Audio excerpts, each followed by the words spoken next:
Shalom, saya Pendeta Christian Freddy Oro, Pendeta Emeritus GPIB dari Desa Prinin, Kabupaten Kupang, NTT. Saya menyampaikan selamat Hari Raya Paskah. Mari kita berdoa. Bapa dalam surga, saatnya bagi kami untuk membaca firman-Mu, agar kami beroleh kekuatan hikmat untuk memperlakukannya, menghayatinya, memahaminya. Bimbinglah kami dengan Roh-Mu yang kudus. Dalam nama Yesus. Amin. Saudara-saudara yang kasih Tuhan, bacaan firman Tuhan naik call malam ini, tanggal 11, itu bertepatan ulang tahun saya. Itu diambil dari Lukas pasal 24 ayat 11 hingga 12 yang menyatakan, tetapi bagi mereka perkataan-perkataan itu seakan-akan omong kosong, dan mereka tidak percaya kepada perempuan-perempuan itu. Sungguh pun demikian, Petrus bangun, lalu cepat-cepat pergi ke kubur itu. Ketika ia menjenguk ke dalam, ia melihat hanya kain kafan saja. Lalu ia pergi, dan ia bertanya dalam hatinya, apa yang kira-kira telah terjadi?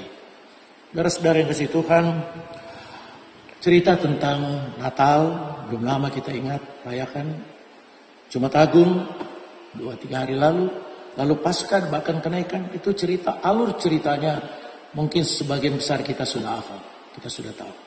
Nah, khusus konteks ini, Lukas pasal 24 tentang ada kata omong kosong, bertanya-tanya apa yang terjadi, ragu. Mari kita pikirkan dua hal. Yang pertama, masalah ambisi. Ini bukan berarti orang tidak boleh punya ambisi. Dalam konteks ini, ambisi itu nampak kepada para murid, dan itu diekspos paling tidak 3 kali. Pertama, Petrus pernah bilang, Guru, kami telah meninggalkan segala sesuatu. Apa yang akan kami peroleh?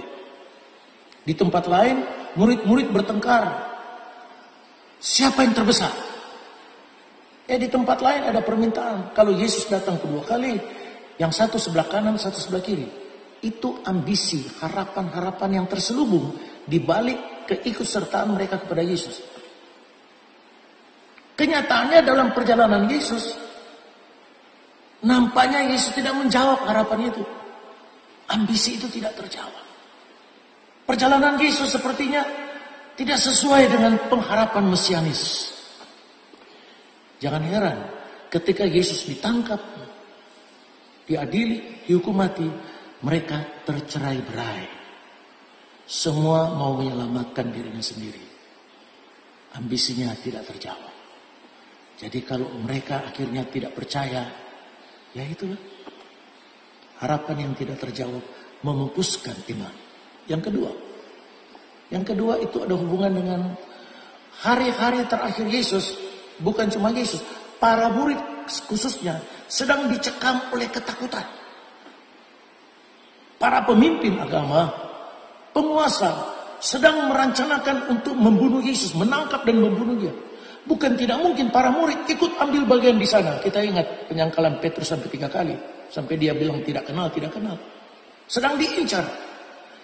Makanya ketika Yesus ada di Taman Getsemani, apa yang terjadi sana? Mereka tertidur, tidak mampu bertahan. Terlalu banyak beban. Ketakutan. Tidak berdaya. Dan ketika terjadi pentas Paskah itu ditampilkan, mereka tidak bisa menerima lagi kenyataan, realita kebangkitan itu.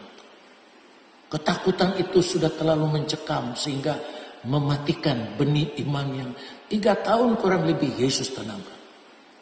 Dalam hidup hari-hari, kita sering mengalami hal-hal seperti itu. Ada ambisi harapan yang tidak terjawab, kita menjadi kecewa, lalu maaf, pindah gereja, tidak suka sama majelis dan sebagainya. Atau juga karena faktor-faktor yang menakutkan kehidupan, ancaman yang mencekam, sehingga kita merasa, where are you God? Di mana engkau Tuhan? Kenapa kami harus begini? Ya. Dalam Yohanes 6 ayat 66, banyak murid meninggalkan Yesus. Anda bisa baca di situ. Sama dengan ketika peristiwa Yesus ditangkap, diadili, semua kabur. Kalau realita hidup kita juga tanpa sadar mengalami hal-hal itu, kita perlu feedback kembali. Kembali lagi, apa? Lihat salib dan kubur kosong itu. Salib penebusan dosamu. Kubur kosong kemenangan atas maut. Memberi harapan baru. Yakin bahwa Tuhan tidak pernah meninggalkan ciptaannya. Umatnya, biji matanya, waris-waris kerajaannya. Bangkit pada peristiwa Paskah sebagai orang yang kuat. Orang yang tegar menghadapi masalah. Tegar menghadapi kegagalan. Agar di dalam dia kita menemukan kemenangan. Amin. Mari kita berdoa. Bapa dalam surga, terima kasih untuk firman-Mu. Kami rindu menjadi pelaku dari setiap sabda Allah. Kami percaya Roh Kudus akan menopang menolong kami. Berkati GPIB, berkati Majelis Sinode, berkati MUPEL dan majelis-majelis jemaat, berkati seluruh umat-Mu. Teristimewa mereka yang ada di tempat-tempat terpencil, jauh di pedalaman dari dunia ramai, mengalami berbagai kesulitan. Tuhan tolong rekan-rekan pendeta muda yang ada di sana. Terima kasih Bapa. Berkati pemerintah kami, berkati masyarakat dan bangsa ini. Dalam nama Yesus kami berdoa. Amin. Terima kasih. Selamat malam.